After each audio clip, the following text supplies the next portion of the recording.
How's it going, guys? I just wanted to kind of create a real quick video kind of showing what I've got going on. So USDCAD I triggered in I want to say earlier. When was that? That was yesterday is when we officially triggered in. Earlier this morning I noticed the GBP JPY play triggered in bullish as well, but we're kind of sideways on both of those. Um, so I wanted to make a video just kind of talking about that. So you guys know I hate being kind of in the purgatory, if you will, where it's just I'm trying to figure out what's going to happen here next.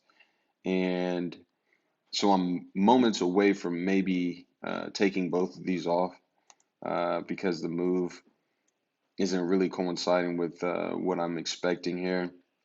I'm kind of starting to see Euro CAD that I had shaped up yesterday roll over uh, somewhat prematurely, but also I did discuss that the pullback might not be where we need it to be in order to take that, and that's fine. Um, but I'm trying to figure out timing wise how to play these a little bit cleaner. This is a good example here. Euro USD, we had this wasn't even on my radar really because I didn't get that far, but this pullback was beautiful. Look at this. This is crazy. It's small bars. It's to the pivot. It went a little bit past, but the second pullback, the second test, it really just kind of came with some larger bars, relatively speaking here, and dropped down. This is what I want to see whenever I trigger in.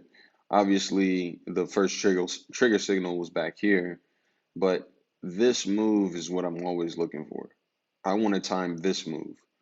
I want to get in here and I want it to drop almost immediately afterwards, right? There's no suspense in my trading. There's no drama. There's no waiting around and seeing what happens. And I'm kind of in that situation right now with USD as well as I'm sorry, GBP JPY. Um, on top of that, we're down on the Dow. I know you guys can't see this screen, but we're at 1,000 points down right now. There's no telling where it's going to close. But yeah, I think that's affecting my USD CAD position, obviously. But the GBP JPY, not 100% sure how that might correlate or how that plays out. Anyways, wanted to make a video, let you guys know that that is on my radar. It's in my thoughts right now. Um, don't want to overstay my welcome. Don't want to sit around.